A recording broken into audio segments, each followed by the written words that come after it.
سبحانك لا علم لنا إلا ما علمتنا إنك أنت العليم الحكيم رب اشرح لي صدري ويسر لي أمري واحلل عقدة من لساني يفقهوا قولي. نقول بالله التوفيق. Alhamdulillah, syukur kehadirat Allah Azza wa Jalla di atas kurniaannya dan tambahan nikmatnya ke atas kita yang tidak terhingga, sehingga kita masih lagi diberi kesempatan dan peluang untuk beribadah sehingga ke malam ini. Dan malam ni malam yang ke-20 Hasan. Malam 20 lah. Masya Allah, cepat. Kan? Cepat masa berlalu, tiba-tiba dah malam yang ke-20 Ramadan. Ini maknanya ni masuk gia 6 lah. Kalau ada gia 6 lah. Kalau gia hak kita gia 4 juga lah. Jadi insya-Allah mudah-mudahan lah Allah beri kepada kita istiqamah untuk terus bertenaga dan bersemangat. Kalau bertenaga tak ada semangat, tak jadi juga. Kalau bersemangat tak ada tenaga pun tak jadi juga. Dia kena ada dua-dua.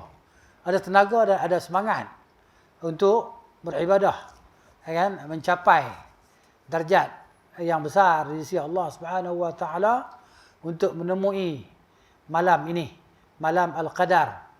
Kan kita terujalah insya-Allah, teruja untuk menemui malam ni, malam yang dia berada pada malam-malam ganjil. Malam Al-Qadar khairun min alfi syahr. Lebih baik daripada 1000 bulan. Dan kita juga teruja untuk menyambut kemenangan kita lah, dengan berpuasa. Walitukabbirullaha ala ma hadakum. Kan? Supaya kamu bertakbir membesarkan Allah Ta'ala di atas apa yang Allah telah beri petunjuk kepada kamu. Jadi pada malam ni insya-Allah, dalam masa yang ringkas insya-Allah, saya nak sebut beberapa perkara yang insya-Allah boleh memberi manfaat kepada kita lah. Tajuk kita malam ni insya-Allah, asbab hirmani halawatil ibadah wa ladzatiha. Sebab-sebab maknanya seseorang itu tidak mendapat kemanisan dalam beribadah dan kelazatan dalam beribadah. Apa dia sebab-sebab penghalang kita untuk merasa lazat, untuk merasa nikmat, untuk merasa manis dalam melakukan ibadah terhadap Allah Subhanahu wa taala. Jadi maknanya sepatutnya yang bagi lil abdi, sepatutnya bagi kita untuk mengambil intibah, mengambil perhatian lah, kan? Dan kita jauhi perkara-perkara tersebut, perkara yang menghalang kita daripada merasa manis, merasa semangat, merasa seronok untuk beribadah kepada Allah Ta'ala. Dan di sini sebut beberapa perkara yang terpenting lah. Di antara penghalang tersebut adalah yang pertamanya al-ma'asi wa dzunub. Maksiat, dosa, maksiat. Maknanya perlakuan maksiat dan dosa. Baik. Jadi halawatul ibadah, kemanisan dalam ibadah itu ada pada ketaatan terhadap Allah Ta'ala dan dalam keridaan Allah, menuntut keridaan Allah. Yani halawatul ibadah fi ta'atillah. Kelazatan, kemanisan ibadah itu berada pada apa? Berada pada ketaatan kepada Allah Subhanahu wa taala. Ini sebagaimana firman Allah dalam surah An-Nahl ayat 97, "A'udzubillahi minasyaitonir rajim. Man 'amila shalihan min dzakarin aw untha wa huwa mu'min falanuhyiyannahu hayatan thayyibah." Barang siapa yang beramal dengan amalan yang saleh, amalan baik, amalan kebaikan, kan, daripada orang lelaki ataupun orang perempuan, wa huwa mu'min, sedangkan dia orang yang beriman. Jadi kalau orang tak beriman, dia beramal dengan amalan yang soleh, kan? Tak adalah kenikmatan, kemanisan bagi dia.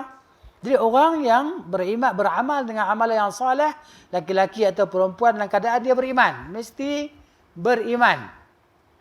Falanuhyiyannahu, maka nescaya kami akan hidupkan dia, kata Allah, hayatan thayyibah, dengan kehidupan yang baik.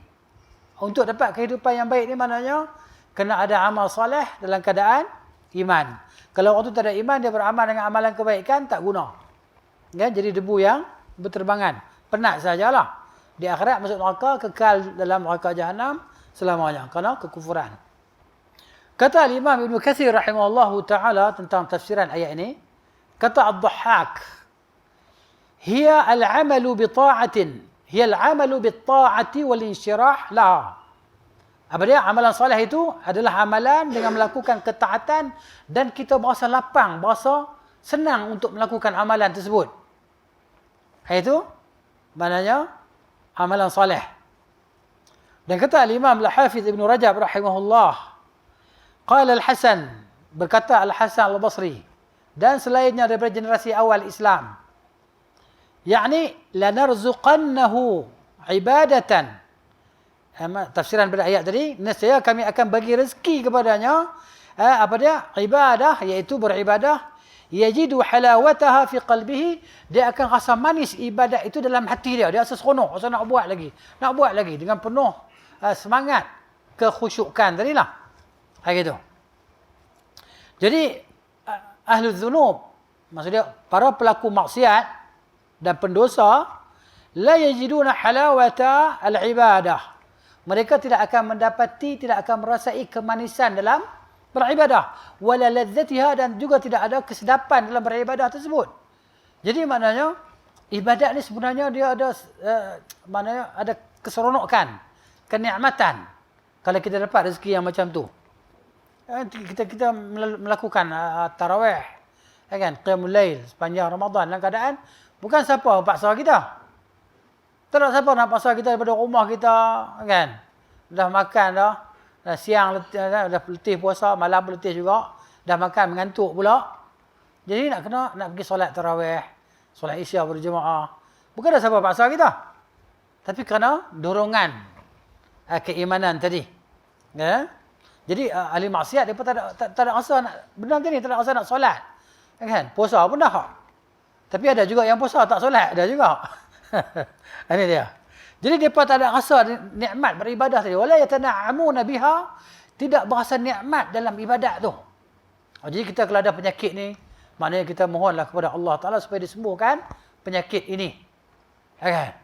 Penyakit yang kita tak seronok nak beribadat. Oh, nak kena solat lagi. Tentu orang azan Zuhur. Alah, Zuhur pula. Alah, nak solat lagi. Asar pula. Allah, asar pula. Alah, solat lagi. Dia tak ada rasa nikmat. Kan? Tak teringat untuk melakukan ibadah tadi. Ini bahaya. Ini penyakit. Jadi ibadat itu tidak menjadi penyejuk bagi mata mereka. Laisat qurrata a'yunihim. Ibadat tu bukan jadi penyejuk bagi mata mereka, wala surur qulubihim, dan bukan jadi penggembira dalam hati mereka. Ibadat tu. Ada orang ahli maksiat yang dia teringat seronok ya, kerja puluh-puluh kerja, pasal apa? Nak cari duit raya. Nampak puluh sangat bulan puasa ni kerja tengah-tengah panas berkilat. Kan? Kita kata kena panas matahari, berpeluh, berkilat kerja kontrak. Tak puasa. Sembahyang tak tahulah. Kan? Kena yak sirat apa pasal apa? Jadi pasal apa buat kerja puluh sangat ni? Cari duit raya. Nak beli baju raya. Gitu. Nanti bila time sembahyang raya, dia pakailah baju hak dia beli baju untuk raya tu. Tapi duduk kat tempat parking lah. Sambil isap rokok. Orang sembahyang dia tak sembahyang, duduk kat tempat parking tu. Jadi bila orang habis sembahyang apa kan, dah habis khutbah Jumaat, dia sekali naik motor start motor balik. Pergi raya rumah orang tu, raya rumah orang ni. Orang macam ni. Hidup dia macam lembu, kerbau. Ulaika kal an'am. Allah kata mereka ni macam haiwan ternakan. Ya'kulun wa yatamatta'un. Makan dan seronok tak ada apa. Lembu, kerbau ni kita kata kan. Dia ni mati macam tu ya. Tak ada neraka syurga kan. Manusia ni. Tu dia cerita dia. Baik. Kemudian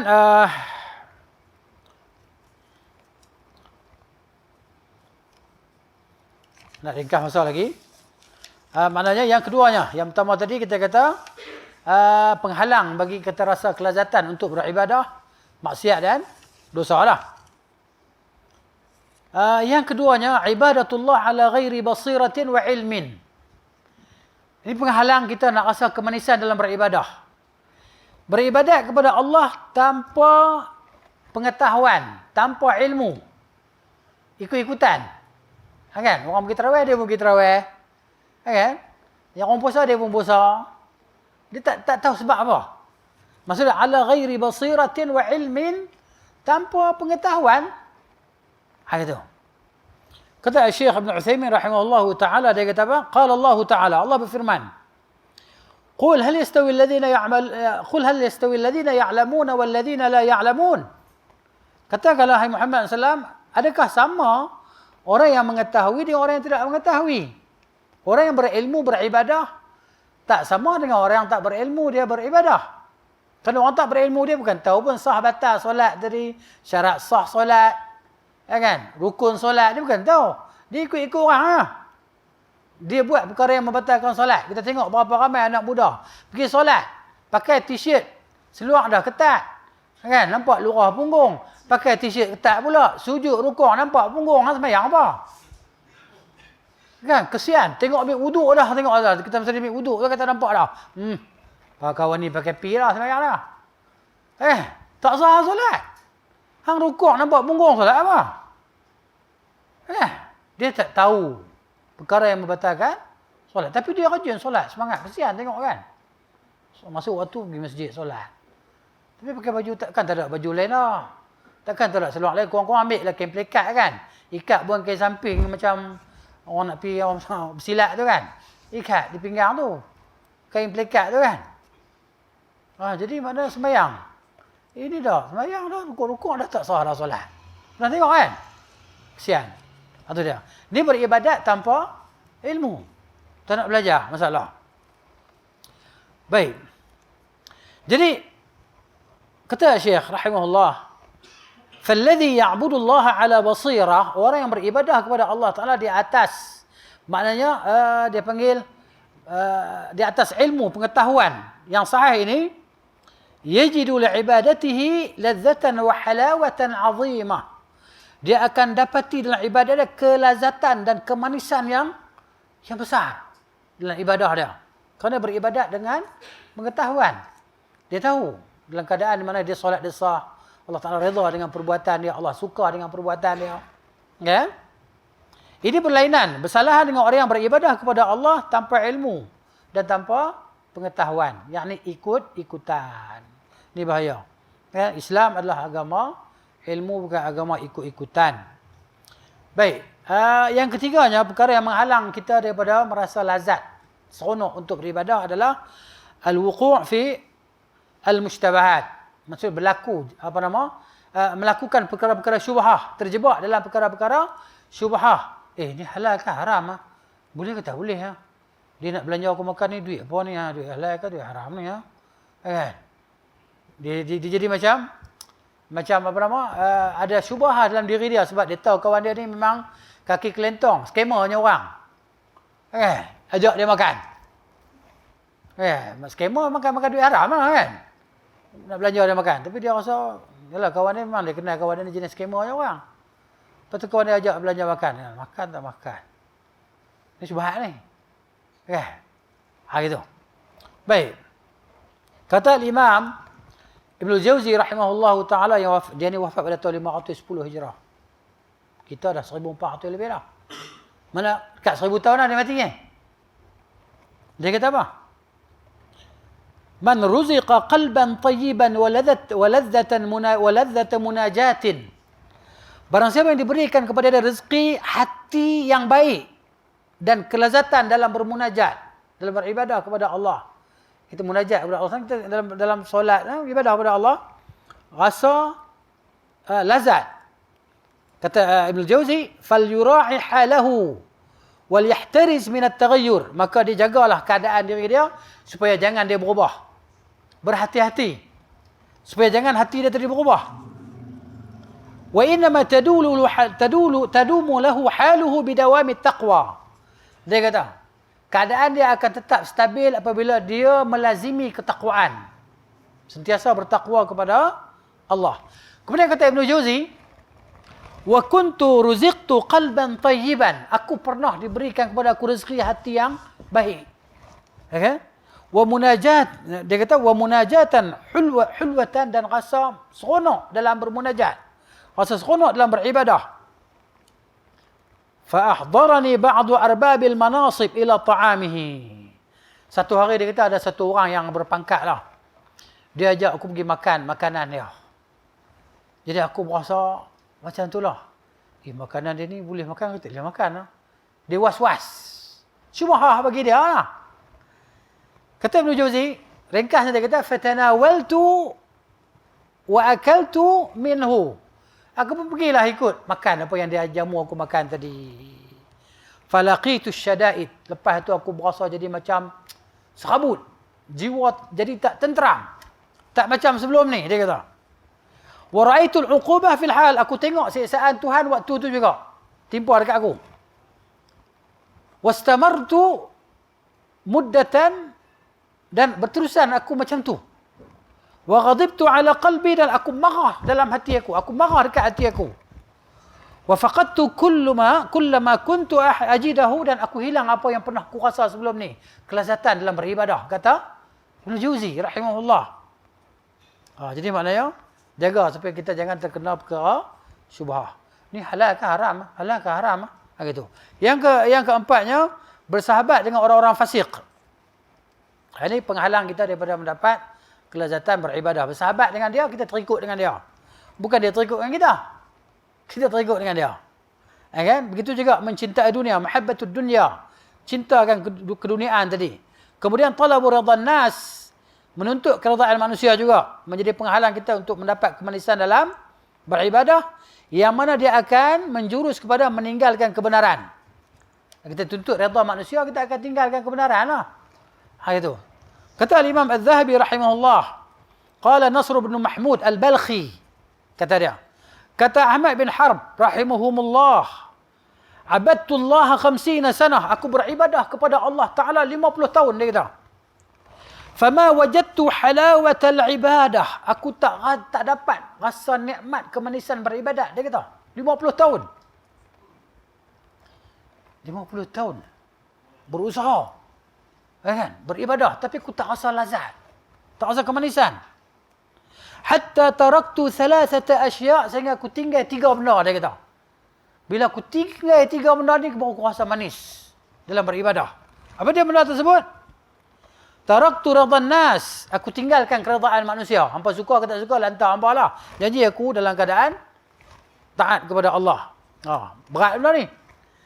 Hatta qadartu an atakallam bil haq. Sehingga aku mampu untuk bercakap dengan kebenaran.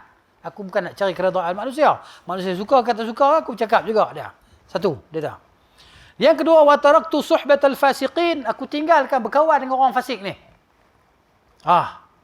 Hatta wajadtu suhbatas salihin, sehingga aku jumpa kawan-kawan yang saleh, yang baik. Yang kedua, wa taraktu halawatad dunya, dan aku tinggalkan kenikmatan kemanisan dunia, hatta wajadtu halawatal akhirah, sehingga aku dapat kemanisan akhirat. Ini dia, kata dia, 3 perkara ni bila dia tinggal, barulah dia dapat rasa kemanisan dalam ketaatan kepada Allah Subhanahu wa taala. Kemudian terakhirnya, qala al-allamah Ibn al-Qayyim rahimahullah, kata Ibn al-Qayyim rahimahullah, innama 'indallahi la yunalu illa bi ta'atih. Sesungguhnya apa yang ada di sisi Allah Subhanahu wa taala itu tidak akan dapat dicapai melainkan dengan mentaatinya. Walam yaj'alillahu ma'siyatahu sababan fi khairin qatta. Allah tidak pernah menjadikan derhaka kepadanya itu sebagai sebab untuk mendapat kebaikan. Wa qala rahimahullah, dia kata Ibn Qayyim lagi rahimahullah, la tadhunnu anna qawluhu ta'ala, jangan kau sangka pada firman Allah Ta'ala dalam surah Al-Infitar ayat 13-14, ba'udzu billahi minasyaitanir rajim, innal abrara lafi na'im. Sungguhnya orang yang baik itu mereka berada dalam kenikmatan. Wa innal fujjara lafi jahim. Sungguhnya orang yang fujar, yang jahat itu berada dalam neraka jahim. Jangan kamu sangka ayat ini, kata Ibn Qayyim, khusus pada hari kiamat saja. Tak. Dia kata, bal haula'i fi na'imin fi dawrihim ats-tsalatsah. Bahkan mereka itu berada dalam kenikmatan pada negeri mereka yang ketiga, yang apa, ketiga-tiga negeri. Negeri dunia, alam barzakh, dan di akhirat. Di tiga-tiga tempat ni mereka akan mendapat kenikmatan. Nikmat dunia, nikmat di alam barzakh, dan juga nikmat di hari kiamat. Begitu juga mereka yang fujar tadi merasa mereka akan merasa nikmah, keseksaan. Macam-macam lah rasa jiwa yang serabut dan sebagainya, sakit jiwa dan sebagainya di 3 tempat ni, dunia, alam barzakh dan juga di akhirat. Itu dia cerita dia. Ya. InsyaAllah ini ada beberapa perkara lah yang kita boleh sampaikan ikut kadar masa yang telah diizinkan untuk kita. Ya kan? Kalau ikutnya banyak lagi lah cerita dia. Jadi cukup sekadar tu, semoga bermanfaat lah. Dan paling penting sekali lah kita berdoa lah kepada Allah Subhanahu wa ta'ala supaya Allah campakkan kepada kita rasa nikmat, rasa seronok untuk beribadah kepada Allah Subhanahu wa ta'ala, rasa seronok untuk menghadiri solat berjemaah, kan, dan melakukan segala kebaikan dan ibadah. Kita tak boleh nak buat apa kan? La haula wala quwwata illa billah.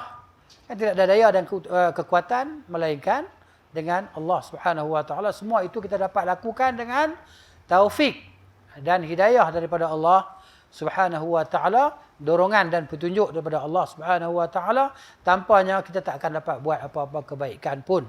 Walhamdulillahi fil ula wal akhirah. Wa sallallahu ala nabiyyina Muhammadin wa ala alihi wa sahbihi ajma'in. Subhanakallahumma wa bihamdika asyhadu an la ilaha illa anta astaghfiruka wa atubu ilaik. Assalamualaikum warahmatullahi wabarakatuh.